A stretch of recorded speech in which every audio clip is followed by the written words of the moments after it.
2026వ సంవత్సరము ఈ రీతిగా దేవుడు మనల్ని భద్రతనిచ్చి క్షేమమునిచ్చి ఆయన యొక్క ఉన్నతమైన కృపలో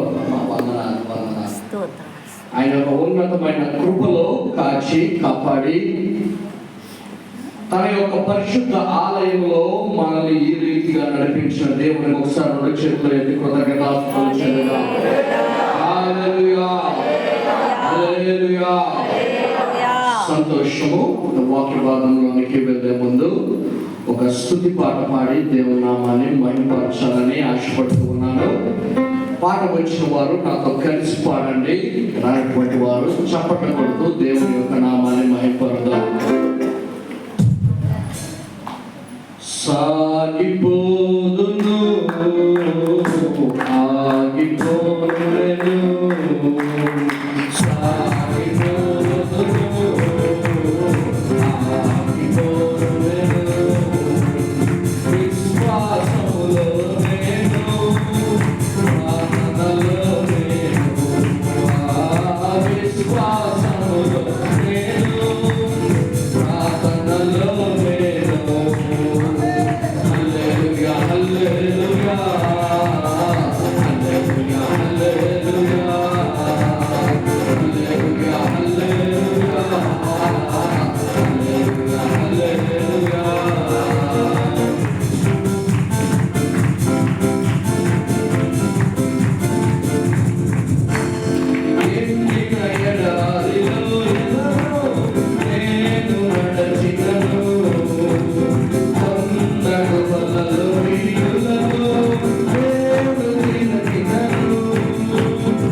2026వ సంవత్సరంలోని ఒక నూతనమైన ఆశతోని, ఒక నూతనమైన ఉత్సాహంతోని, ఒక నూతనమైన ప్రణాళికతోని దేవా ఈ 2026వ సంవత్సరము నా జీవితంలోని నీవు చేస్తున్న మేలును బట్టి నీకు వందనాలు దేవా అనే ఉద్దేశంతోని ఇక్కడ అనేక మంది మనం దేవుని సన్నిధిలోని కూడుకొని ఉన్నాం. నమ్మిన వారు దేవునికి స్తోత్రం చెప్తాం.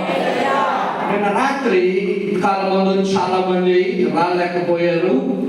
మరి మీ అందరికీ ఉపయోగకరంగా ఉండడానికి నిన్న రాత్రి బోధించిన వాక్యమును మన కల్వరి ఫ్యామిలీ గ్రూప్ లోని పోస్ట్ చేయడం జరిగింది. దయచేసి ఎవరైతే వాక్యమును నిన్న మిస్ అయ్యారో ప్రేమపూర్వకంగా మిమ్మల్ని బ్రతిమలాడుకుంటున్నారో ఆ వాక్యాన్ని మీరందరూ తప్పనిసరిగా వినాలి. నిన్న రాత్రి కాలమందు వాగ్దానాన్ని ఏ రీతిగా భద్రం చేసుకోవాలన్న విషయాన్ని నేను బోధించాను. ప్రొటెక్టింగ్ యువర్ ప్రామిస్, నీ వాగ్దానమును ఏ రీతిగా కాపాడుకోవాలి, నీ వాగ్దానాన్ని ఏ రీతిగా నువ్వు భద్రం చేసుకోవాలి. ఒకవేళ నీ వాగ్దానాన్ని కానీ నువ్వు భద్రం చేసుకోకపోతే దాని వల్ల వచ్చే నష్టం ఏంటో నేను రాత్రి దేవుడు మనతో మాట్లాడాడు. ఈ రోజు బైబిల్ లేఖనములో నుంచి ఒక వ్యక్తి జీవితాన్ని కానీ మనం పరిశీలించినట్లయితే ఆ వ్యక్తి ఏ రీతిగా దేవుని యొక్క వాగ్దానమును భద్రం చేసుకున్నాడు, ఆ వ్యక్తి దేవుడు చేసిన ప్రతి వాగ్దానమును, దేవుడు తనకి ఇస్తానని చెప్పిన ప్రతి ఆశీర్వాదమును ఏ రీతిగా స్వతంత్రించుకున్నాడు, ఆ యొక్క వ్యక్తి అనుసరించిన మార్గం ఏంటి. లేదు అంటే మనకి చాలా మంది పెద్దల దగ్గరికి సలహాలకు వెళ్తాం. జీవితంలో ఒక ఉన్నతమైన స్థితిలో ఉన్న వారి దగ్గరికి మనం వెళ్ళి కొన్ని సలహాలు మనము తీసుకుంటాం. ఎందుకు తీసుకుంటాము అంటే వీళ్ళు జీవితంలో ఒక ఉన్నతమైన స్థితిలో ఉన్న వాళ్ళ జీవితంలోని అనేకమైన సంవత్సరములు వారి యొక్క కష్టం చేత, లేదు అంటే వారి యొక్క అనుభవాల చేత ముందుకు సాగి ఒక ఉన్నతమైన స్థితిలో ఉన్నందుకు మనకి ఒక ఆలోచన కలుగుతుంది. ఏంటి ఆ ఆలోచన అంటే, ఈ వ్యక్తి దగ్గరికి కానీ నేను వెళ్ళినట్లయితే నా జీవితానికి మేలైన ఏదో ఒక మంచి మాట అయినా చెప్తారు. ఎందుకు అంటే ఆయన అనుభవాల నుంచి ఆయన మనకి ఏదో ఒక మంచి మాట చెప్తాడు. ఆ మాటను కానీ పాటించినట్లయితే జీవితం సాఫీగా సాగిపోతుందనే ఉద్దేశంతో మనం వెళ్ళి కొంతమందికి సలహాలు అడుగుతూ ఉంటాం. లేదంటే కెరీర్ గైడెన్స్ అంటారు.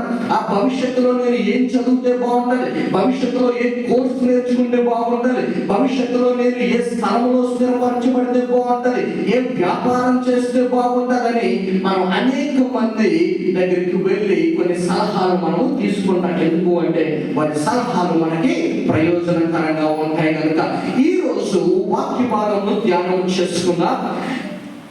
ఆదికాండము 12వ అధ్యాయం. ఈ యొక్క 2026వ సంవత్సరము దేవుడు మనకి ఇచ్చిన వాగ్దానం, లేదు దేవుడు మన కొరకు దాచి ఇచ్చిన మేలులను ప్రతి ఒక్కరూ స్వతంత్రించుకోవాలి. నమ్మిన దేవునికి స్తోత్రం చెప్తాం. దేవుడు ఇక్కడ ఉన్న ప్రతి ఒక్కరి జీవితంలోని ఒక నూతనమైన బలమైన ఆశ్చర్య కార్యము చేయాలి. దేవునికి స్తోత్రం కలుగుగాక. ఈ రకంగా దేవుడు మన కొరకు దాచి ఇచ్చిన ఆశీర్వాదాలు ఈ 2026వ సంవత్సరంలో మనం స్వతంత్రించుకోవాలి అంటే ఈరోజు దేవుడు మనకు స్తోత్రాన్ని బోధిస్తూ ఉన్నాడు. ఆదికాండము 12వ అధ్యాయము మొదటి 2 వచనాన్ని ధ్యానం చేసుకుందాం. యెహోవా నీవు లేచి నీ దేశము నుండి, నీ బంధువుల యొద్ద నుండి, నీ తండ్రి ఇంటి నుండి బయలుదేరి నేను నీకు చూపించు దేశమునకు వెళ్ళుము. నిన్ను గొప్ప జనముగా చేసి నిన్ను ఆశీర్వదించి నీ నామమును గొప్ప చేయుదును. నీవు ఆశీర్వాదముగా నుందువు. దేవునికి స్తోత్రం కలుగును గాక. మనము మన జీవితంలో అనేక మార్లు బైబిల్ చదివిన తర్వాత, బైబిల్ చదువుతున్న సందర్భంలోనే ఈ మాటను మనం ధ్యానం చేస్తాం. ఈ మాట సర్వశక్తుడైన దేవుడు అబ్రహాముతో స్వయంగా పలుకుతున్న మాట, అబ్రహాముతో నేరుగా మాట్లాడుతున్న మాట. ఏంటి ఆ మాట అంటే, అబ్రహాము అబ్రహాము, ఇదిగో నిన్ను నేను ఎన్నుకున్నాను. అబ్రహాము, నేను ఆశీర్వదించాలని నేను ఆశపడుతున్నాను. అబ్రహాము, నీ జీవిత గమ్యాన్ని మార్చాలని నేను ఆశ కలిగి ఉన్నాను. నీ కొరకు ఒక ఉన్నతమైన ప్రణాళిక కలిగిన దేవుడుగా నీతో నేను మాట్లాడుతున్న మాట ఏంటి అంటే, నువ్వు నా మాట విను. నీ కొరకు నేను ఒక మార్గమును సిద్ధము చేశాను, ఒక గమ్యమును నేను నీ కొరకు ఏర్పాటు చేశాను. నిన్ను దీవించాలని నేను ఆశపడుతూ ఉన్నాను అని చెప్తూ అంటున్న మాట ఏంటంటే, నీవు లేచి నీ దేశం నుండి, నీ బంధువుల యొద్ద నుండి, నీ తండ్రి ఇంట నుండి బయలుదేరి నేను నీకు చూపించు దేశమునకు వెళ్ళము. ఎందుకు నువ్వు వెళ్ళాలి అంటే దానికి కారణంగా దేవుడు ఏం చెప్తున్నాడు అంటే, చదువుదాం 2వ వచనము. నిన్ను గొప్ప జనముగా చేసి నిన్ను ఆశీర్వదించి నీ నామమును గొప్ప చేయుదును, నీవు ఆశీర్వాదముగా ఉండువు. దేవునికి స్తోత్రం కలుగును గాక. ఇక్కడ ఉన్న ప్రతి ఒక్కరి జీవితంలోని దేవుడు ఒక నూతనమైన క్రియ జరిగించాలని ఆశపడుతున్నాడు. 2026 సంవత్సరంలో, ఈ 2026 సంవత్సరంలోని నీ ఉన్న స్థితిలో నుంచి నిన్ను ఇంకో ఉన్నతమైన స్థితిలోనికి నడిపించాలని ఆశపడుతున్నాడు దేవుడు.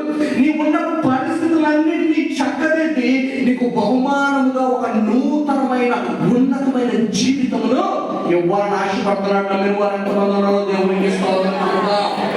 ఇదే మాట ఎవరితో చెప్పాడు దేవుడు? 5000 సంవత్సరాల క్రితము అబ్రహాము అనే ఒక వ్యక్తితోని చెప్పాడు. ఈ చెప్పిన దేవుడు మరొక మాట అబ్రహాముకి జ్ఞాపకం చేస్తూ అంటున్న మాట ఏంటి అంటే, 13వ అధ్యాయము, ఆదికాండము 13వ అధ్యాయము 14 నుంచి 17 వచనములను ధ్యానం చేసుకుందాం. 14వ వచనం. లోతు అబ్రహామును విడిచిపోయిన తరువాత యెహోవా, ఇదిగో నీ కన్నులెత్తి నీవు ఉన్న చోట నుండి ఉత్తరపు తట్టు, దక్షిణపు తట్టు, తూర్పు తట్టు, పడమటి తట్టు చూడుము. ఎందుకనగా నీవు చూచుచున్న ఈ దేశం అంతటిని నీకును నీ సంతానమునకు సదాకాలము ఇచ్చెదను, మరియు నీ సంతానమును భూమి మీద నుండి రేణువుల వలె విస్తరింపచేయుదును. ఎట్లనగా ఒకడు భూమి మీద నుండి రేణువులను లెక్కింపగలిగిన ఎడల నీ సంతానమును కూడా లెక్కింపవచ్చును. నీవు లేచి ఈ దేశము యొక్క పొడుగును వెడల్పును దానిలో సంచరించుము, అది నీకు ఇచ్చెదనని అబ్రహాముతో చెప్పిన దేవునికి స్తోత్రం కలుగును గాక. అబ్రహాము జీవితంలో దేవుడు 2వ మారు ప్రత్యక్షమై మళ్ళా అదే మాటను చెప్తున్నాడు. ఇదిగో అబ్రహాము, నీ ఉన్న చోటనే నేను నిన్ను ఆశీర్వదించేవాడను. నువ్వు లేచి చూడు. ఎటువైపు చూడు? తూర్పు దిక్కు చూడు, పడమటి దిక్కు చూడు, దక్షిణం వైపు చూడు, ఉత్తరం వైపు చూడు. నీ కన్నులు ఎంతవరకైతే చూడగలుగుతున్నాయో వాటన్నిటిని నీ సంతానములకు నేను వాగ్దాన దేశముగా ఇస్తాను. దేవునికి స్తోత్రం. దేవుడు మనిషి పట్ల ఉన్నతమైన ప్రణాళిక కలిగిన దేవుడుగా ఉన్నాడు. అందుకని ఈ పరిశుద్ధ లేఖనంలోని బైబిల్ సర్వోన్నతుడైన దేవుడు ఒక విషయాన్ని చాలా స్పష్టంగా చెప్తున్నాడు. ఏంటి అంటే, మీ ప్రణాళిక నా ప్రణాళిక వంటిది కాదు, నా తలంపులు మీ తలంపుల వంటివి కాదు. భూమికి ఆకాశం ఎంత ఉన్నతమైనగా ఉన్నదో నీ యొక్క ఆలోచన నా యొక్క ఆలోచన అంత వ్యత్యాసంగా ఉండాలి. అంటే మనుషులు ఆలోచిస్తే కొంచెం వరకే ఆలోచిస్తారు. మనుషులు కానీ వృద్ధి చెందాలంటే దానికి ఒక పరిమితి ఉండాలి. కానీ మన ఊహకెందరంత ఉన్నతముగా మనల్ని ఆశీర్వదించేవాడు ఎవరన్నా ఈ లోకంలో ఉన్నారు అంటే అది సర్వోన్నతుడైన దేవుడు. నమ్మిన వారి దేవునికి స్తోత్రం చెప్తాం. ఇంత గొప్ప దేవుడు ఒక వ్యక్తిని పిలిచి మాట్లాడుతున్న మాట ఏంటంటే, ఇదిగో నీ జీవితం పట్ల నాకు ఒక ఉన్నతమైన ప్రణాళిక ఉన్నది అబ్రహాము. ఈ 2026 సంవత్సరంలోని మనందరి జీవితంలో కూడా దేవుడు ఒక మంచి ప్రణాళిక కలిగి ఉన్నాడు. ఆ మంచి ప్రణాళిక మన జీవితంలోని ఉన్నతమైన ఆశీర్వాదాలను ఇచ్చే ప్రణాళికగా ఉన్నదే. మళ్ళా అబ్రహాముకి దేవుడు మళ్ళా ప్రత్యక్షమై అంటున్న మాట ఆదికాండము 15వ అధ్యాయము 5వ వచనాన్ని చదువుకుందాం ఒకసారి. ఆదికాండము 15వ అధ్యాయము 5వ వచనము. మరియు ఆయన వెలుపలికి అతన్ని తీసుకొని వచ్చి నీవు ఆకాశం వైపు తేరజొచ్చి నక్షత్రములను లెక్కించుటకు నీ చేతనైతే లెక్కించమని చెప్పి నీ సంతానము ఆరాధనగునని చెప్పాను. దేవునికి స్తోత్రం కలుగును గాక. మరలా ప్రత్యక్షమయ్యాడు దేవుడు అబ్రహాముకి. ప్రత్యక్షమైన దేవుడు అబ్రహాముతో చెప్తున్న మాట ఏంటంటే, అబ్రహాము నువ్వు బయటికి వచ్చి ఎక్కడ చూడాలి? ఆకాశము వైపు తేరు చూడు. ఆ ఆకాశంలో నీకు కొన్ని నక్షత్రాలు కనిపిస్తాయి. ఆ నక్షత్రాలను కానీ నువ్వు లెక్క పెట్టగలిగితే నీ యొక్క సంతానము దానిలా నేను చేస్తాను. దేవునికి స్తోత్రం కలుగును గాక. అంటే నీ యొక్క సంతానము నేను లెక్కకు మించినంత ఆశీర్వాదము నేను నీకు దయచేయబోతున్నాను. నమ్మిన వారు దేవునికి స్తోత్రం చేద్దాం. ఇప్పుడు వరకు ఏం తెలుసుకున్నాం మనము? అదేంటన్నా అది మాట్లాడట్లేదు. అబ్రహాముతో దేవుడు మాట్లాడాడు. అబ్రహాము కొరకు దేవుడు ఒక మంచి ప్రణాళిక కలిగి ఉన్నాడు. అబ్రహామును దేవుడు ఆశీర్వదించాలనే ఒక నిర్ణయానికి వచ్చాడు. ఈ 3 వచనాలు చదివితే మనకు అర్థమయ్యేది అదే. ఇప్పుడు మళ్ళా ఒకసారి చదువుదాం. ఇదే ఆదికాండము 24వ అధ్యాయము మొదటి వచనం చదువుదాం. ఆదికాండము 24వ అధ్యాయం మొదటి వచనం. అబ్రహాము బహుకాలము గడిచిన వృద్ధుడై ఉన్నను, అన్ని విషయముల్లోనూ యెహోవా అబ్రహామును ఆశీర్వదించెను. దేవునికి స్తోత్రం కలుగును గాక. ఇదే ఆదికాండము 12వ అధ్యాయంలో కానీ మనం చూసినట్లయితే అబ్రహామును మొట్టమొదట దేవుడు పిలిచాడు. అబ్రహాముతో మాట్లాడాడు. అబ్రహాము జీవితం పట్ల దేవునికి ఉన్న ప్రణాళికను అబ్రహాముకు బోధించాడు. అబ్రహాము మీద తన ఆశీర్వాదములు ఏవైతే ఉన్నాయో వాటన్నిటినీ ఆయన ప్రకటించాడు. 24వ అధ్యాయానికి వచ్చేటప్పటికి ఆ దేవుడు మొట్టమొదట అబ్రహాముకు ప్రత్యక్షమై మాట్లాడిన దేవుడు అబ్రహాము జీవితంలో ఏ రీతిగా వాగ్దానము నెరవేర్చేస్తాడు అంటే ఏంటి? వాగ్దానం చేశాడు. ఆ వాగ్దానం ఏమైపోయింది? నెరవేర్పులోనికి వచ్చి అంటున్న మాట ఏంటంటే, అబ్రహాము బహుకాలము గడిచిన వృద్ధుడై ఉండెను, అన్ని విషయముల్లో దేవునికి స్తోత్రం కలుగును గాక. ఎన్ని విషయాల్లో? అన్ని విషయాల్లోని దేవుడు అంటున్నాడు. అక్కడ చదువుదాం. అన్ని విషయాల్లోనూ యెహోవా అబ్రహామును ఆశీర్వదించాడు. దేవునికి స్తోత్రం కలుగును గాక. వాగ్దానం చేశాడు. ఆ వాగ్దానాన్ని దేవుడు అబ్రహాము జీవితంలోనే నెరవేర్చాడు. నిన్న రాత్రి మనం చూసుకున్నాం. ఇశ్రాయేలు ప్రధానంలో ఇదే వాగ్దానం చేశాడు దేవుడు. కానీ అందులో ఎంతమంది జీవితంలో వాగ్దానం నెరవేరింది? కేవలం ఇద్దరు జీవితంలో వాగ్దానము నెరవేరింది. మిగతా వారి జీవితంలో వాగ్దానము నెరవేరలేదు. కానీ ఇక్కడ అబ్రహాముతో దేవుడు వాగ్దానం చేశాడు. 24వ అధ్యాయం వచ్చేసేటప్పటికి అబ్రహామును దేవుడు ఆశీర్వదించాడు. మళ్ళా ఇంకో వచనం చదువుకుందా. 24వ అధ్యాయము 24, 25 వచనాలు చదువుదాం.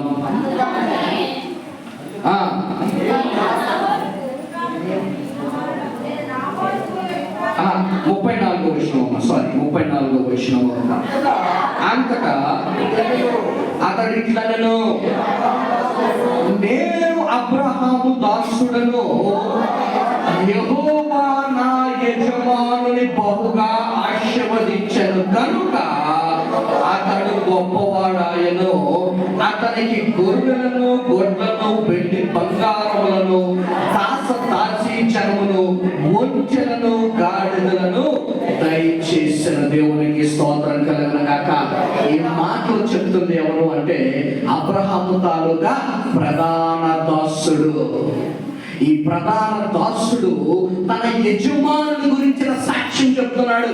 ఎలాంటి సాక్ష్యం చెప్తున్నాడు అంటే, ఇదిగో నేను అబ్రహాము దాసుడను, అబ్రహాము కిందన పని చేసేవాడను, ఇదిగో నా యజమానుడు. దేవునికి స్తోత్రం కలుగును గాక. నా యజమానుడైన అబ్రహాము ఆశీర్వదించబడ్డాడు. ఎవరి వలన ఆశీర్వదించబడ్డాడంటే యెహోవా నా యజమానుని బహుగా ఆశీర్వదించెను కనుక. అంటే దేవుని ఆశీర్వాదము అబ్రహాము జీవితంలోని ఒక ఉన్నతమైన స్థితిలో నిలవబెట్టగలిగిన ఆశీర్వాదకరంగా మారింది. దేవునికి స్తోత్రం కలుగునుగాక. ఏమని చెప్తున్నాడు? నా యజమానుని దేవుడు ఆశీర్వదించాడు. ఎంత గొప్పదండి! అబ్రహాముకి వాగ్దానం చేశాడు, వాగ్దానాన్ని దేవుడు పరిపూర్ణం చేశాడు. ఈ యొక్క మెసేజ్ లేదంటే ఈ యొక్క ప్రసంగానికి నేను పెట్టుకున్న టైటిల్ ఏంటంటే key to inherit your promise. దేవుని వాగ్దానము నీ జీవితంలో నెరవేర్పుకి రావాలి అంటే దీనికి ఉన్న ఏకైక సూత్రము ఈరోజు దేవుడు మనతోనే మాట్లాడబోతున్నాడు. అబ్రహాముకు వాగ్దానం చేశాడు, అబ్రహాము జీవితంలో ఆ వాగ్దానాన్ని నెరవేర్చాడు. ఈ మాట స్వయాన యెహోవా దేవుడే సెలవిస్తున్నాడు. యెషయా గ్రంథం తెలుగుతాం ఒకసారి త్వరగా. యెషయా గ్రంథము 51వ అధ్యాయము 2వ వచనం ధ్యానం చేసుకుందాం. యెషయా గ్రంథము 51వ అధ్యాయము 2వ వచనము. మీ తండ్రి అయిన అబ్రహాము సంగతి ఆలోచించుడి, మిమ్మల్ని కన్న సారాను ఆలోచించుడి. అతడు ఒంటరిగా ఉండగా నేను అతను పిలిచిదని అతన్ని ఆశీర్వదించి అతనిని పెక్కుమంది ఎదునట్లు చేసి దేవునికి స్తోత్రం కలుగుగాక. God is claiming that he is the sole responsible for the blessing of Abraham.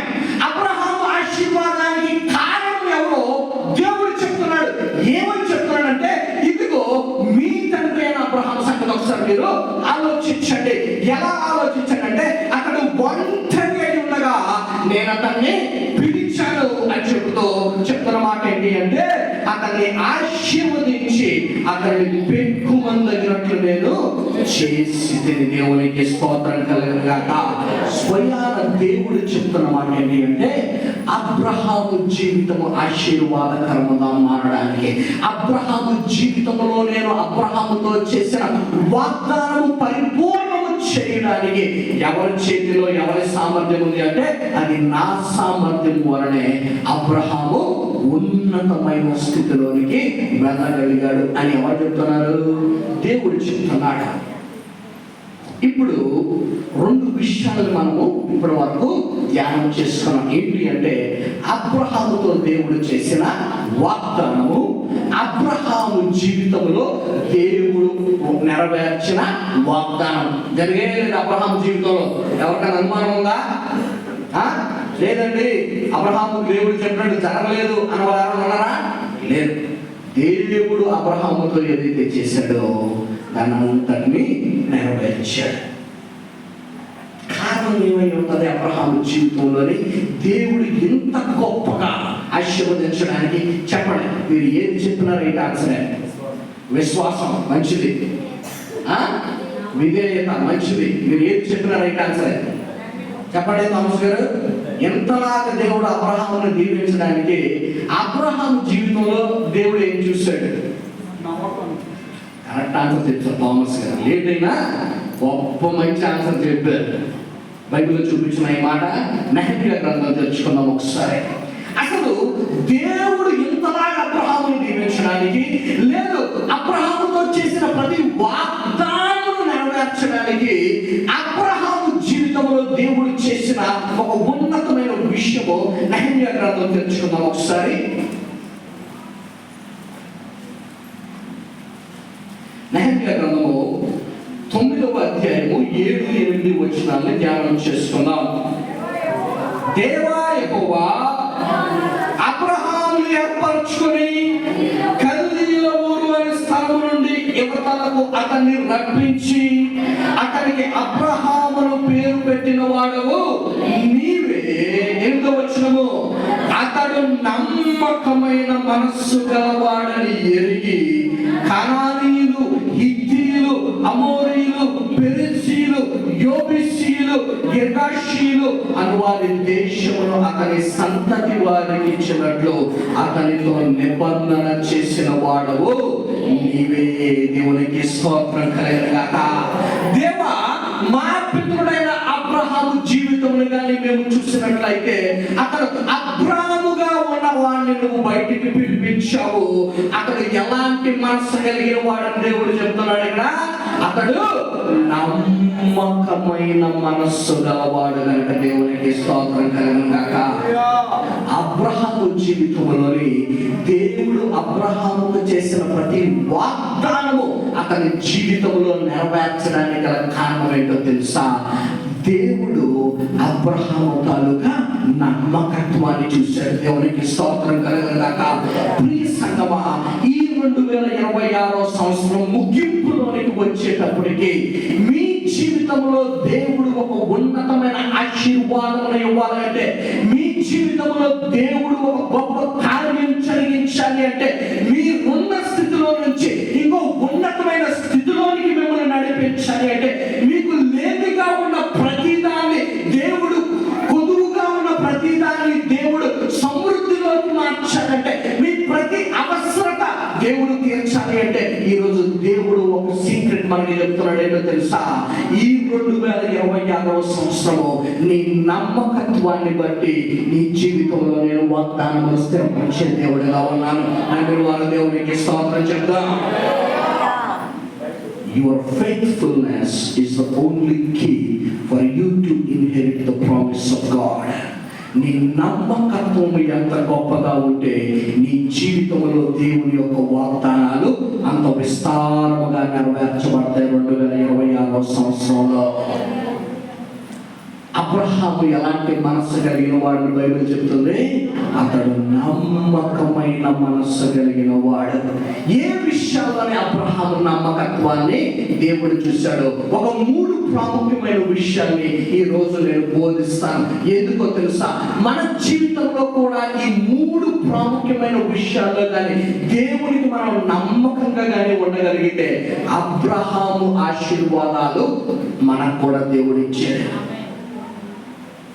దత్తపుత్రాత్మ అంటాడు. అంటే ఏ వాగ్దానములైతే మన తండ్రి అయిన అబ్రహాముతో చేశాడో ఆ వాగ్దానాలన్నిటికీ వారసులుగా ఎవరిని చేశాడు?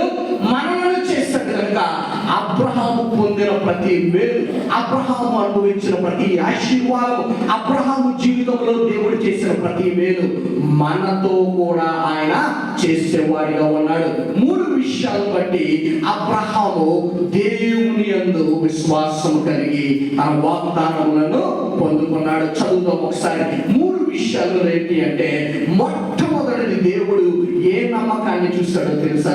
అబ్రహాము జీవితంలోని అబ్రహామును పిలిచిన తరువాత, దేవుడు అబ్రహామును పిలిచిన తరువాత ఆ దినము నుండి, ఏ దినము నుండి? అతన్ని అబ్రహాము పిలిచిన దినము నుండి ఆయన చనిపోయిన దినము వరకు అబ్రహాము ప్రతి విషయంలో దేవుని కనపరిచాడు. దేవునికి స్తోత్రం కలుగును గాక. ఏ విషయంలో నమ్మకంగా ఉన్నాడు అంటే, దేవుని కనపరిచే విషయంలో అబ్రహాము నమ్మకంగా ఉన్నాడు. చదువుదాం ఒకసారి. ఆదికాండము 12వ అధ్యాయము 7-8 వచనాలని ధ్యానం చేద్దాం. ఆదికాండము 12వ అధ్యాయము 7-8 వచనాలు. యెహోవా అబ్రాహాముకు ప్రత్యక్షమై నీ సంతానములకు ఈ దేశం ఇచ్చెదనని చెప్పగా, అతడు తనకు ప్రత్యక్షమైన యెహోవాకు ఒక బలిపీఠమును కట్టెను. అక్కడి నుండి అతడు బయలుదేరి బేతేలునకు తూర్పునున్న కొండకు చేరి, పడమటనున్న బేతేలునకును తూర్పునున్న హాయకని మధ్యన గుడారము వేసి యెహోవాకు బలిపీఠము కట్టి యెహోవా నామమున ప్రార్థన చేసిన దేవునికి స్తోత్రం కలుగును గాక. ఈ రోజు క్రైస్తవ విశ్వాస జీవితంలోని బలిపీఠములకు చాలా ఉన్నతమైన ప్రాధాన్యతను దేవుడు ఏర్పరిచాడు. బలిపీఠము అంటే ఏమనుకుంటాము అంటే అది ఒక ప్రత్యేకమైన స్థలముగానో, లేదు అంటే ఇక్కడ నేను నిల్చున్న స్థలముగానో చూస్తారు. కానీ నూతన నిబంధన వారసులుగా మనం ఉన్నప్పుడు దేవుడు ప్రార్థన బలిపీఠమును మనకు స్థిరపరిచినాడు. దేవునికి స్తోత్రం కలుగును గాక. అబ్రహాము ఏ విషయంలో నమ్మకంగా ఉన్నాడు అంటే, అబ్రహాము జీవితంలో చూసినప్పుడు దేవుడు ఏ నమ్మకాన్ని చూశాడు అంటే, అతడు ఏ ప్రదేశంలో వెళ్ళినను దేవుణ్ణి గుర్తించాడు. దేవునికి దేవునికి స్తోత్రం కలుగును గాక. దేవుణ్ణి మహిమపరిచాడు, దేవుణ్ణి కనపరిచాడు. అతడు ఎక్కడికి వెళ్ళినో అక్కడ ఏం కట్టడం ప్రారంభించాడు వల్ల ఒక బలిపీఠమును కట్టాడు. ఆ బలిపీఠము దగ్గర ప్రార్థన చేయడం మొదలు పెట్టాడు. ఈ రోజు క్రైస్తవులు ఓడిపోవడానికి గల ఏకైక కారణం ఏంటో తెలుసా? ప్రార్థనా లోపం. A prayerless Christian is a powerless Christian.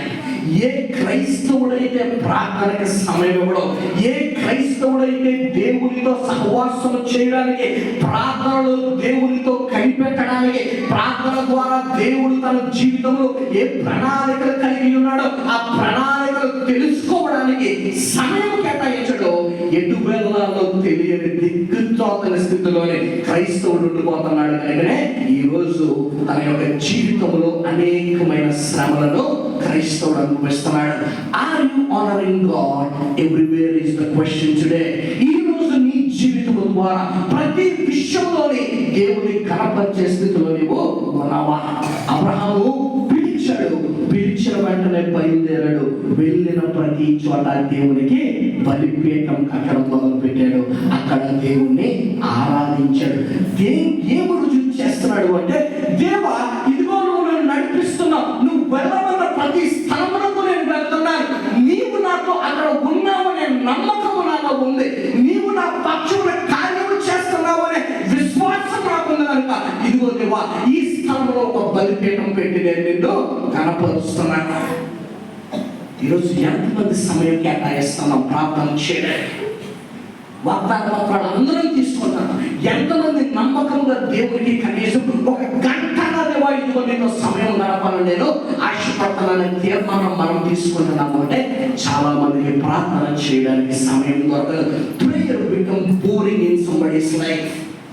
ప్రార్థన అయిపోయింది, బోర్ కొట్టేసింది, ఏం ప్రార్థన చేస్తాం అని. అబ్రహాము నమ్మకముగా వెళ్ళిన ప్రతి చోట దేవునికి బలిపీఠం కట్టాడు. ఆ బలిపీఠం దగ్గర ప్రార్థన చేయడం మొదలు పెట్టాడు. 13వ అధ్యాయం 18వ వచనం, ఆది కాండము 13వ అధ్యాయము 18వ వచనాన్ని ధ్యానం చేసుకుందాం. అప్పుడు అబ్రహాము తన గుడారము తీసి హెబ్రోనులోని మమ్రే దగ్గర ఉన్న సింధూర వృక్ష వనములోనికి దిగి అక్కడ యెహోవాకు బలిపీఠము కట్టిన. దేవునికి స్తోత్రం కలుగును గాక.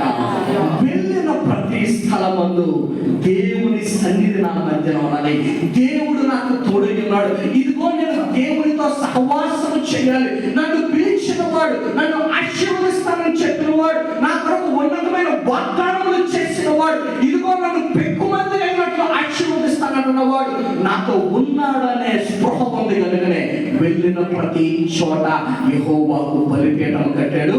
ఆ బలిపీఠం దగ్గర అబ్రహాము ప్రార్థన చేశాడు. Abraham honored God everywhere he went. వెళ్ళిన ప్రతి స్థలములోని అబ్రహాము దేవుణ్ణి కనపరిచాడు. ఎలా కనపరిచాడు అంటే, బలిపీఠము కట్టించి అక్కడ ప్రార్థన చేయడం ద్వారా ఈ కార్యమంతా ఎవరు చూశారు? దేవాది దేవుడు చూశాడు. అబ్బా, నేనంటే అబ్రహాముకి ఎంత నమ్మకం ఉందని ఒకసారి మాట్లాడాను అబ్రహాముతో. తన యొక్క ప్రదేశం నుంచి బయటకు వచ్చాడు. నేను వెళ్ళమన్న ప్రతి స్థలములోనికి ఎటువంటి ప్రశ్న లేకుండా, ఎటువంటి అనుమానాలకి తోవ లేకుండా, ఎటువంటి వాగ్వాదము దేవుడితో చేయకుండా, లేదంటే ప్రశ్నలు లేకుండా నేను వెళ్ళమన్న ప్రతి చోటకి వెళ్తున్నాడు. వెళ్ళడమే కాదు కానీ, దేవా ఇదిగో నీవు నా మధ్య ఉన్నావని నేను నమ్ముచున్నాను కనుక నీకు ఒక బలిపీఠం కట్టి నేను నీకు ప్రార్థన చేస్తాను. అబ్రహాము నమ్మకమైన మనస్సు గలవాడు. ఏ విషయంలో నమ్మకత్వాన్ని చూపించాడంటే దేవునికి, he acknowledged the presence of God everywhere he went. ఆయన వెళ్ళిన ప్రతి స్థలమందు దేవుని కనపరుస్తూ ఒక బలిపీఠము కట్టాడు. ఈ రోజు నా జీవితంలోని ఇలాంటి బలిపీఠమును మనం కట్టగలుగుతున్నామా దేవుని కొరకు? ఒకవేళ ఈ సంవత్సరం, ఇన్ని సంవత్సరాలు మనకి అనుభవం లేదేమో, ఈ 2026వ సంవత్సరం ఒక నూతనమైన తీర్మానం తీసుకుందాం. ప్రార్థనలో సమయం గడపడానికి, దేవునితో ప్రత్యక్షముగా ముఖాముఖిగా సహవాసం చేసి, దేవా నా జీవితం పట్ల నీ ప్రణాళిక ఏంటో అని నువ్వు అడిగినప్పుడు ఆయన చెప్తున్న మాట ఏంటి అంటే, నాకు మొరపెట్టుము, నేను నీకు ఉత్తరం ఇచ్చేదను, నీవు గ్రహింపలేని గొప్ప సంగతులను, గూఢమైన సంగతులను నేను నీకు తెలియజేసేదను, నీ మీద దృష్టించి నేను నిన్ను నడిపించే దేవుడిగా ఉన్నాను. ఇప్పుడు మీకు కావాల్సింది నా దగ్గర ఉందండి. ఏంటి? మీకు ఏదైతే అవసరమో అది నా దగ్గర ఉంది. మీరు నాకు ఫోన్ చేసి అడగనంత వరకు నేను మీకు ఎందుకు ఇవ్వాల్సిస్తాను, నాకు ఎందుకు వస్తుంది ఆ మనసు మీకు ఇవ్వాలని? ఎప్పుడు మీరు నాకు ఫోన్ చేసి, విజయ్ గారు ఇదిగో నాకు ఫలానాది అవసరంగా ఉంది అన్నప్పుడు నేను మీతో తిరిగి మాట్లాడతానా? మౌనంగా ఉంటాను. మీరు ఫోన్ చేసినప్పుడు ఫోన్ లిఫ్ట్ చేసి, నాకు ఎప్పుడు విజయ్ మాట్లాడలేదు అన్న వాళ్ళు ఎవరైనా ఉన్నారా? ఎవరు లేరు. ఏం చేస్తాం? సంభాషిస్తాం. We have a dialogue. మీరు మొదట మాట్లాడతారు, మీ తర్వాత నేను మాట్లాడతాను, నా తర్వాత మీరు మాట్లాడతారు. చాలా మందికి ప్రేయర్ ఎందుకు బోరింగ్ అయిపోతుంది అంటే, ప్రేయర్ బికమ్ ఎ మోనోలాగ్. ఎంతసేపు నువ్వు వెళ్ళి నీ కిరాణా లిస్ట్ దేవుడికి చదివేసి ఆయన వెళ్ళిపోతానని దేవుడా మా ఇంటికి నువ్వు పంపించేసే, ఇదే ప్రార్థన అనుకుంటారు చాలా మంది. ప్రార్థన అంటే ఏంటో తెలుసా? It is you communicating with God and in response God communicating with you. నీవు మనం చేస్తావు, దేవుడు నీకు ప్రత్యుత్తరం ఇస్తాడు. కానీ మనకి సమయం ఉండదు దేవుని యొక్క మాటలు వినడానికి. కనుక మన సొంత నిర్ణయాలు తీసుకుంటాం, మన మనసుకు తోచినట్టు నడుస్తాం, జీవితంలో కష్టాలు పడే తిరిగి దేవుణ్ణి నిందించే స్థితిలోనికి వెళ్ళిపోతాం. ఈరోజు అబ్రహాము జీవితంలోని దేవుడు మనకి చూపిస్తున్న నమ్మకత్వం ఏంటంటే, అతడు వెళ్ళిన ప్రతి చోట దేవునికి నమ్మకంగా బలిపీఠం కట్టి ప్రతి విషయంలోనూ దేవుణ్ణి ఆయన కనపరిచాడు. దేవునికి స్తోత్రం కలుగును గాక. ఏ విషయంలోనే మొదటి ఏ విషయంలో నమ్మకంగా ఉన్నాడు దేవుడు? అబ్రహాము వెళ్ళిన ప్రతి చోట దేవుణ్ణి కనపరుస్తూ ఒక బలిపీఠం ఆయన కట్టాడు. దేవునికి స్తోత్రం కలుగును గాక. రెండోది ఏ విషయంలో నమ్మకంగా ఉన్నాడు అంటే, వాగ్దానము అసాధ్యమైనట్టు కనిపిస్తున్నా ఏంటి? అబ్రహాముతో దేవుడు చేసిన వాగ్దానము అసాధ్యమని కనిపిస్తున్నా తన యొక్క పరిస్థితులను బట్టి దేవుణ్ణి అనుమానించలేదు, కానీ నమ్మకముగా దేవుని వాగ్దానము నమ్మాడు. దేవునికి స్తోత్రం కలుగును గాక. అబ్రహాము రెండో విషయంలో ఏ విషయంలో నమ్మకంగా ఉన్నాడంటే, నమ్మకముగా దేవుని వాగ్దానాలు నమ్మాడు. దేవునికి స్తోత్రం కలుగును గాక. చదువుదాం. రోమీయులకు రాసిన పత్రిక 4వ అధ్యాయం. సమయం అయిపోతుంది కదా, నేను త్వరగా ముగిస్తాను. అపోస్తలుడైన పౌలు రోమా సంఘానికి రాసిన పత్రిక 4వ అధ్యాయము 19వ వచనాన్ని ధ్యానం చేసుకుందాం. మరియు ఒకరు విశ్వాసమందు బలహీనుడు కాక రమారమి 100 ఏళ్ల వయస్సు గలవాడై ఉండి అప్పటికి తన శరీరము మృతతుల్యమైనట్టును సారా గర్భము మృతతుల్యమైనట్టును ఆలోచించను, కానీ అవిశ్వాసము వలన దేవుని వాగ్దానమును గురించి సందేహింపక. దేవునికి స్తోత్రం కలుగును గాక. ఏ నమ్మకత్వాన్ని చూశాడో తెలుసా? దేవుడు అబ్రహాము జీవితంలోనే ఎంత జరుగుతున్నా, ఎంత సమయం అయిపోతున్నా, ఇన్ని సంవత్సరాలు గడిచిపోతున్నా అబ్రహాము ఏనాడు దేవుని వాగ్దాన విషయంలోని సందేహింపలేదు. నమ్మకముగా దేవుని యొక్క వాగ్దానములను అబ్రహాము నమ్మడు. కనుక తర్వాత వచ్చిన ఏమనుంటుందంటే, దేవుని మహిమపరిచి ఆయన వాగ్దానం చేసిన దానిని నెరవేర్చుటకు సమర్థుడని రూఢిగా విశ్వసించి విశ్వాసము వలన బలము పొందెను. దేవునికి స్తోత్రం కలుగును గాక. 100 ఏళ్ల వయస్సు. శరీరం ఎలా కనిపిస్తుందంట? చూసిన ప్రతి వారికి మృతతుల్యమైనట్టు కనిపిస్తుంది. ఇంకా వీరి జీవితంలో పిల్లలు కలగడం వీరికి అసంభవము అని అందరూ ఒక రిపోర్ట్ రాసి ఇచ్చేస్తారు జీవితంలో. ఇంకా అబ్రహాము జీవితంలోనే సంతానము కలగదు. కానీ అబ్రహాము చేసిన పని ఏంటో తెలుసా? నమ్మకముగా దేవుని వాగ్దానాన్ని ఆయన విశ్వాసం ఉంచాడు. దేవా, నా చుట్టూ ఉన్న వాళ్ళు అంటున్నారు, నా బ్రతుకులైతే ఏ మేలు జరగదని అంటున్నారు. నా స్థితి ఇదే అని నన్ను విమర్శిస్తున్నారు. ఏం చేసినాడు తన ఉన్న పరిస్థితుల్లోంచి వీడు బయటికి రాలేడు అని నన్ను సందేహిస్తున్నారు, నా వైపు చులకనగా చూస్తున్నారు దేవా అని. ఈ రోజు కానీ నువ్వు ఆ స్థితిలో ఉన్నట్లయితే దేవుడు నీతో చెప్తున్న మాట ఏంటో తెలుసా? ఇదిగో అబ్రహాముని చూసి కూడా అనేక మంది ఈ రీతిగానే అనుకున్నారు. కానీ అబ్రహాము చేసిన పని ఏంటో తెలుసా? వాగ్దానం చేసిన వాడు నమ్మదగిన వాడిని ఎలా నమ్మాడు? రూఢిగా నమ్మాడు. ఎలా వచ్చింది ఇంత విశ్వాసం అంటే, దేవుడు చెప్పినట్లు తనకి ఎప్పుడన్నా మధ్యలో ఒక చిన్న సందేహం కలిగినా, లేదు అంటే ఒక చిన్న బాధ కలిగిన, ఏంటి వీళ్ళందరూ నన్ను ఈ రీతిగా తోలనాడుతున్నారు అన్న వెంటనే అబ్రహాం చేసిన పని ఏంటో తెలుసా? బయటకు వచ్చాడు, పైన ఆకాశం చూశాడు, నక్షత్రాలను చూశాడు.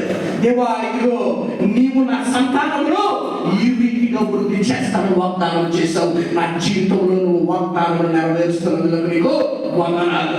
వెళ్ళాడు సముద్ర తీరంలోకి, ఇసుకను పట్టుకున్నాడు. ఇసుక రేణువుని ఎలా విడిచి చెప్పి అంటున్న మాట ఏంటంటే, దేవా నా ప్రభా ఇదిగో నువ్వు వాగ్దానం చేశావు, నా సంతానంలో ఇసుక రేణువులంత విస్తారముగా నువ్వు చేస్తానని. అబ్రహాము నమ్మకముగా దేవుని యొక్క వాగ్దానములను నమ్మాడు. నమ్మకమైన మనస్సు గలవాడు. ఈరోజు మన వాగ్దానాలు పరిస్థితి ఎలాగుంటుంది అంటే, జనవరి 1 రోజున వేస్తాం, బైబిల్లో పెడతాం, చూస్తాం, 10 మందికి చూపిస్తాం, 4-5 చేత చదివిపిస్తాం. ఆహా దేవుడు గొప్ప వాగ్దానం మాకు చేసేసాడంటాం. బైబిల్లో పెడతాం, ఒక నెల అవుతుంది, దాని పరిస్థితి ఏంటో మర్చిపోతాం. వాగ్దానం గురించిన ప్రార్థనలో, దాని గురించిన సిద్ధపాటులో ఏ రీతిగా దేవా ఈ వాగ్దానం నేను స్వతంత్రించుకోవాలో నువ్వు నాకు బోధించు అనే మనస్సు ఉండదు. డిసెంబర్ 31 వచ్చేటప్పటికి సర్లే ఈ సంవత్సరం కాలేదు, వచ్చే సంవత్సరంలో నా దేవుడు వాగ్దానం నెరవేరుస్తున్నాడు, నెరవేరుస్తాడేమో అనే ఒక ఆశ వల్ల వెళ్ళి వాగ్దానం చేస్తాం. దేవుడు చెప్తున్న మాట ఏంటి అంటే, వాగ్దానం చేసిన వాడు దాన్ని నెరవేర్చడకు సమర్థుడు. వాగ్దానం పొందుకున్న నీవు ఆ వాగ్దానం పొందుకునే అర్హత నీకు ఉందా లేదా చూసుకునే సమయం ఇది. అందరూ గొప్పగా చెప్తారు, దేవుడు మీకు బహుగా ఆశీర్వదిస్తాడు, దేవుడు మీ జీవితాల్లో కార్యాలు చేస్తాడు, దేవుడు మీ పిల్లల పట్ల గొప్ప కార్యాలు చేస్తాడు. ఇవన్నీ వినడానికి మంచివే. ఎలా చేస్తాడు అంటే, నీ హృదయ నమ్మకత్వమును బట్టి ఈ 2026 సంవత్సరంలో దేవుడు నీ జీవితంలోనే కార్యములు చేస్తాడని నమ్మిన వారు దేవునికి స్తోత్రం చెప్తాం. 3వ విషయం దేవుడు అబ్రహాము జీవితంలో చూసిన నమ్మకత్వం ఏంటో తెలుసా? అబ్రహాము దేవుడు ఏదడిగితే అని ఇవ్వడానికి సిద్ధ మనస్సు కలిగిన వాడిగా ఉన్నాడు. అబ్రహాము జీవితంలో దేవుడు చూసిన ఇంకో గొప్ప నమ్మకత్వం ఏంటి అంటే, అతను ఇచ్చే విషయంలోనే నమ్మకంగా ఉన్నాడు. చదువుదాం. ఆదికాండము 24వ అధ్యాయం తెరుచుకుందాం. ఆదికాండము 24వ అధ్యాయము 22వ వచనము. ఆదికాండము 22వ వచనము మొదటి 3 వచనాలు. ఆదికాండము 22వ అధ్యాయము. ఆ సంగతులు జరిగిన తర్వాత దేవుడు అబ్రహామును ఏం చేశాడంట? He put Abraham to test. పరిశోధించాడు. నిజంగా అబ్రహాముకు నమ్మకమైన మనసు ఉందా, లేదు ఈ విషయంలో ఎక్కడన్నా ఆ నమ్మకాన్ని ఒమ్ము చేస్తాడా అని ఏం చేశాడంటే, దేవుడు అబ్రహాముని పరీక్షించాడు. ఎలా పరీక్షించాడో చూద్దాం ఒకసారి. ఎట్లనగా ఆయన అబ్రహామా అని పిలువగా అతడు చిత్తము ప్రభువా అనెను. అప్పుడు ఆయన, నీకు ఒక్కడనై ఉన్న నీ కుమారుని అనగా నీకు ప్రేమించి ఇస్సాకును తీసుకొని మోరియా దేశమునకు వెళ్ళి అక్కడ నేను నీతో చెప్పబో పర్వతములలో ఒక దాని మీద దహన బలిగా అతన్ని అర్పించమని చెప్పిన దేవునికి స్తోత్రం కలుగుగాక. లేక లేక పుట్టిన కుమారుడు, ఒకే ఒక సంతానముగా, మగ సంతానముగా ఇస్సాకుని దేవుడు ఇచ్చాడు అబ్రహాముకి. ఈ సంగతులన్నీ జరిగిన తర్వాత అంటే ఏంటి? అబ్రహాము జీవితంలో దేవుడు చేసిన ప్రతి వాగ్దానము నెరవేరి సంతోషంగా తనకు వాగ్దానం పుత్రుడైన ఇస్సాకుతోని ఉన్నతమైన జీవితం జీవిస్తున్న తరుణంలోని మళ్ళా దేవుడు అబ్రహాముకు ప్రత్యక్షమయ్యాడు. ప్రత్యక్షమై ఈ రీతిగా చెప్తున్నాడు, అబ్రహమా అంటే ఏమన్నాడు? చిత్తము ప్రభువా, అంటే నువ్వు ఏదన్నా చెప్పు, దాన్ని నేను అంగీకరించడానికి సిద్ధంగా ఉన్నాను. నువ్వు ఏదన్నా కోరుకో, నా జీవితం ద్వారా అది నీకు ఇవ్వడానికి నేను సిద్ధంగా ఉన్నాను. చిత్తము ప్రభువా, నీ నోటి మాటను బట్టి నేను ప్రవర్తించేవాడిగా ఉన్నాను అన్నప్పుడు దేవుడు అబ్రహాముతో చెప్తున్న మాట ఏంటి అంటే, నీకు ఒక్కడై ఉన్న నీ కుమారుడు అనగా, అంటే అబ్రహాముకి దేవుడు ఇంకోసారి గుర్తు చేస్తున్నాడు, నీ జీవితంలో నీ కుమారుడు ఏ రీతిగా ఉన్నాడు అంటే, నీవు ప్రేమించుచున్న ఇస్సాకును తీసుకొని నేను నీకు చూపించు దేశంలోకి వెళ్ళి అక్కడ నువ్వు నాకు బలిగా అర్పించన్నప్పుడు 3వ వచనము, తెల్లవారైనప్పుడు అబ్రహాము లేచి తన గాడిదకు గంట కట్టి తన పరివారంలో ఇద్దరిని తన కుమారుడు ఇస్సాకును వెంట పెట్టుకొని దహన బలి కొరకు కట్టెలు చీల్చి లేచి దేవుడు తనతో చెప్పిన చోటికి వెళ్ళాను. దేవునికి స్తోత్రం కలుగుగాక. ఏమడిగాడు? ఒక్కగానొక్క కుమారుడైన ఇస్సాకును బలిగా ఇమ్మన్నాడు. దేనికి ఇమ్మన్నాడు అంటే, పరీక్షిద్దాం అబ్రహాముని. తన నమ్మకం ఎంతో ఈరోజు నేను తెలుసుకోవాలి అనుకున్నాడు. పరీక్షించాడు.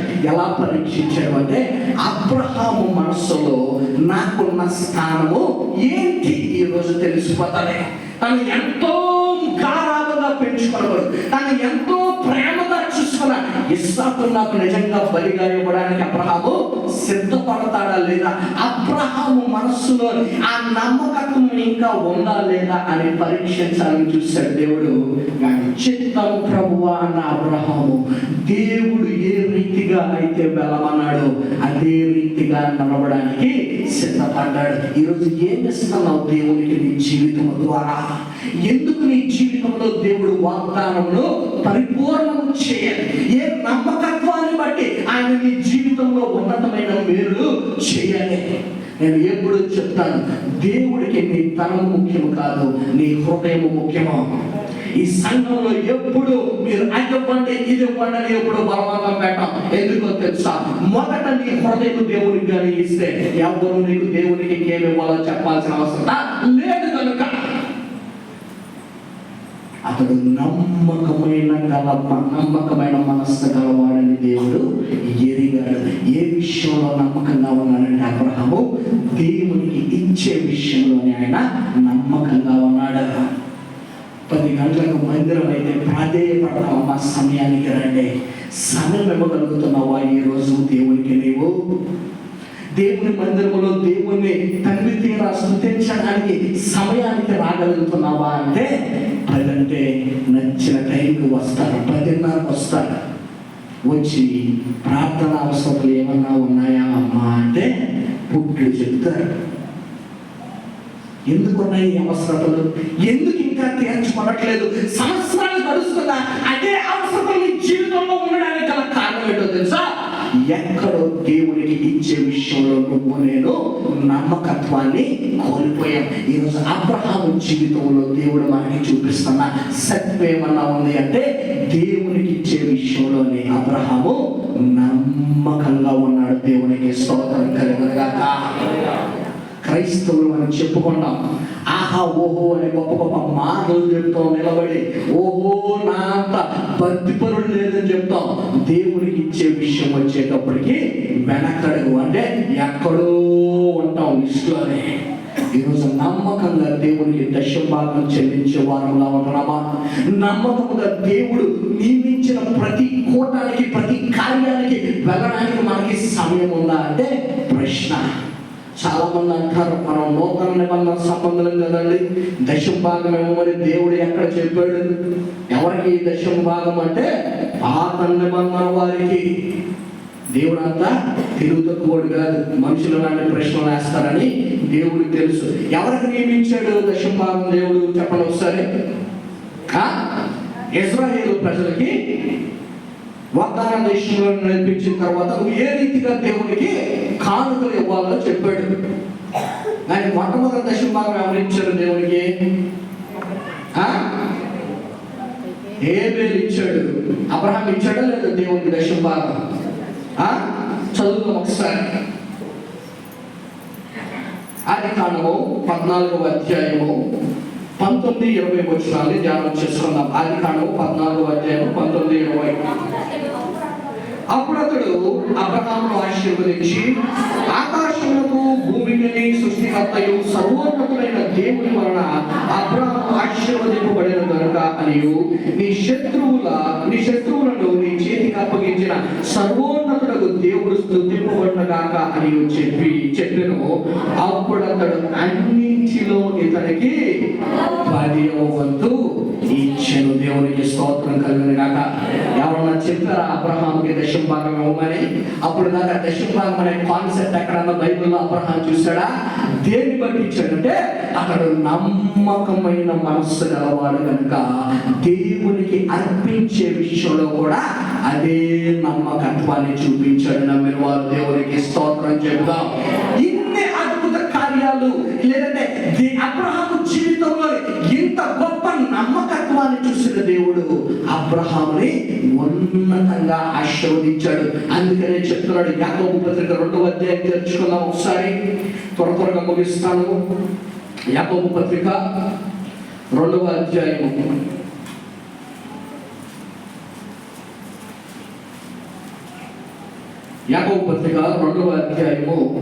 20 వచనం నుండి చదువుదాం. వ్యర్థుడా, క్రియలైన విశ్వాసము నిష్ఫలమైనదని తెలుసుకొని కోరుచున్నావా? మన పితరుడైన అబ్రహాము తన కుమారుడైన ఇస్సాకును బలిపీఠము మీద అర్పించినప్పుడు అతడు క్రియల వలన నీతిమంతుడని తీర్పు పొందలేదా? విశ్వాసము అతని క్రియలతో కూడా కార్యసిద్ధి కలుగజేసిననియు, క్రియల మూలముగా అతని విశ్వాసము పరిపూర్ణమైనదని నీవు గ్రహించుచున్నావు కదా. దేవునికి స్తోత్రం కలుగును గాక.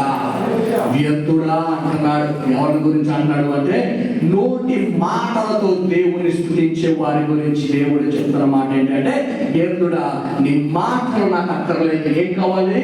నీ క్రియలు కావాలి. ఏ క్రియలు అంటే నమ్మకముగా దేవుడు తిరిగి ఇమ్మన్న దాన్ని నువ్వు తిరిగి ఇస్తున్నావా? తిరిగి ఇమ్మన్నదంటే డబ్బుల గురించి నేను మాట్లాడట్లేదండి. దేవుడు నీకు చెప్పిన ప్రతిదీ, నీకు ఇవ్వమన్న ప్రతిదీ నువ్వు దేవునికి ఇవ్వగలుగుతున్నావా? దేవునికి నీ సమయాన్ని ఇవ్వగలుగుతున్నావా? దేవుని యొక్క సంఘ పరిచర్యలో నువ్వు పోషిస్తున్న పాత్ర ఎంత? నమ్మకంగా దేవుని యొక్క పరిచర్య చేయడానికి నీకు మనస్సుందా? ఈ 2026వ సంవత్సరంలో దేవుడు నీ జీవితంలోనే నా జీవితంలోనే వాగ్దానాన్ని సిద్ధపరిచి స్థిరపరిచి ఆ వాగ్దానాన్ని మన జీవితంలో ఉంచాలి అంటే దేవుడు ఈరోజు చెప్తున్న మాట ఏంటి అంటే, నీ నమ్మకత్వమును బట్టి నీ వాగ్దానాన్ని నేను 2026వ సంవత్సరంలో పరిపూర్ణం చేస్తాను. నీ జీవితంలో నేను నమ్మకత్వాన్ని చూడలేదా? వాగ్దానాల గురించి నువ్వు మర్చిపోవచ్చు. వచ్చే సంవత్సరం తీసుకో కావాలి అంటే దేవుడు చెప్తూ ఉన్నాడు. ఈరోజు చాలా బాధాకరమైన విషయం ఏంటి అంటే, దేవుణ్ణి కనపరచాల్సిన మనము అనేక సందర్భాల్లోనే దేవునికి వ్యతిరేకముగానే జీవిస్తున్నాం. అన్ని ఆచారాలు, అన్ని పండుగలు ఫోటో తీసుకొని స్టేటస్లు పెట్టుకొని ఇదా దేవుని కనపరచడం అంటే ఎలా నువ్వు క్రైస్తవుడిగా కనబడతావు? సింహం మీకు సింహాలా కనిపించాలంటే సింహానికి ఉన్న లక్షణాలు చెప్పండి ఒకసారి. మీరు అడవికి వెళ్ళారు సింహాన్ని చూడటానికి, ఏ ఆశ పెట్టుకుని వెళ్తారు? సింహం అక్క ఎలా కనిపించాలనుకుంటారు? సింహం నీకు భయంకరంగా కనిపించాలి, వేటాడుతూ కనిపించాలి. సింహం వస్తే వేరే మృగాలని, వేరే జంతువులని పారిపోయేటట్టు చూడాలనుకుంటారు. అంతేనా? అడవికి వెళ్ళావు, సింహం గడ్డి తిని పందులతోని పిల్లులతోని ఆడుతూ ఎలా ఉంటుంది చూడడానికి? అసహ్యంగా ఉంటుంది. ఈరోజు కొంతమంది క్రైస్తవుల జీవితం ఎలా ఉన్నాయో తెలుసా? పందులతో ఆడుకున్న సింహాల్లా కనిపిస్తున్నారు. వ్యర్థమైన వాటి ఏదో మనసు పెడుతున్నారు, లేనిపోని వాటి ఏదో మనసు నిలుపుకుంటున్నారు. ఇదేదో పెద్ద ఘనకార్యం చేస్తున్నట్టు వీడియో తీసి సోషల్ మీడియాలో పెట్టి నేను మాత్రం క్రైస్తవుణ్ణే నమ్మడు దేవుడు. నీ మాటను బట్టి నమ్మడు. దేని బట్టి నమ్ముతాడు? నీ మనస్సులో ఉన్న నమ్మకత్వాన్ని బట్టి ఈ 2026 సంవత్సరంలోని దేవుడు నీ పక్షమున గొప్ప కార్యములను చేసేవాడిగా ఉన్నాడు. అందుకని దేవుడు చెప్తున్న మాట ఏంటి అంటే, అపోస్తలుడైన పౌలు కొరింథీ సంఘానికి రాసిన 2వ పత్రిక, అపోస్తలుడైన పౌలు కొరింథీ సంఘానికి రాసిన 2వ పత్రిక, ఏమి ఇవ్వాలి దేవా నీకు అంటే చెప్తున్న మాట 7వ వచనం నుండి చదువుదాం. అపోస్తలుడైన పౌలు కొరింథీ సంఘానికి రాసిన 2వ పత్రిక 9వ అధ్యాయం 7వ వచనం నుండి, సనుగొనకయు బలవంతములు కాకయు ప్రతివాడును తన హృదయములో నిశ్చయించుకున్న ప్రకారము ఇవ్వలను దేవుడు ఉత్సాహముగా ఇచ్చు వారిని ప్రేమించును. దేవునికి స్తోత్రం కలుగును గాక. ఇంగ్లీష్ లో చాలా చక్కగా ఉంటది. గాడ్ లవ్స్ ఎ చీర్ఫుల్ గివర్. ఈ రోజు ఉత్సాహంగా దేవుని సన్నిధానంలోనికి రాగలుగుతున్నావా? ఉత్సాహంగా దేవునికి సమయాన్ని ఇవ్వగలుగుతున్నావా? ఉత్సాహంగా దేవుని సన్నిధిలో నిలబడి స్తుతి ఆరాధన చేయగలుగుతున్నావా? ఇదిగో దేవా నాయనా ప్రభువా, త్యాగపూర్వకంగా నీ మందిరంలోనికి వచ్చాను, హృదయపూర్వకంగా నేను ఆరాధించే స్థితిని నాకు దయచేసావని నమ్మకముగా దేవునికి అర్పించాల్సిన ప్రతిదీ నువ్వు అర్పిస్తున్నావా? ఈ రోజు మీకు ప్రశ్నతోనే నేను విడిచిపెడుతూ ఉన్నాను. ఈ 2026 సంవత్సరం మనందరి జీవితాల్లో దేవుడు ఒక బహుబలమైన కార్యం చేయాలి అంటే, మన పక్షంలో దేవుడు చేసిన ప్రతి వాగ్దానములు ఆయన నెరవేర్చాలి అంటే, నీ హృదయ నమ్మకత్వాన్ని బట్టి నీ జీవితంలో 2026 సంవత్సరంలోని కార్యములు చేసే దేవుడిగా ఉన్నాడు కనుక, ఏ రీతిగా అయితే అబ్రహాము నమ్మకమైన మనస్సు గలవాడే దేవుడు చేసిన ప్రతి వాగ్దానమును స్వతంత్రించుకున్నాడు, ఈ 2026 సంవత్సరం మనందరము అంతే నమ్మకముగా దేవునికి మన హృదయం చూపించి ఆయన దగ్గర నుంచి ఉన్నతమైన మేలులు, దీవెనలు, ఆశీర్వాదాలు పొందుకుందుము గాక. ఆమేన్. ఈ కొద్ది మాటలు దేవుడు మన వెనుకలో దీవించును గాక.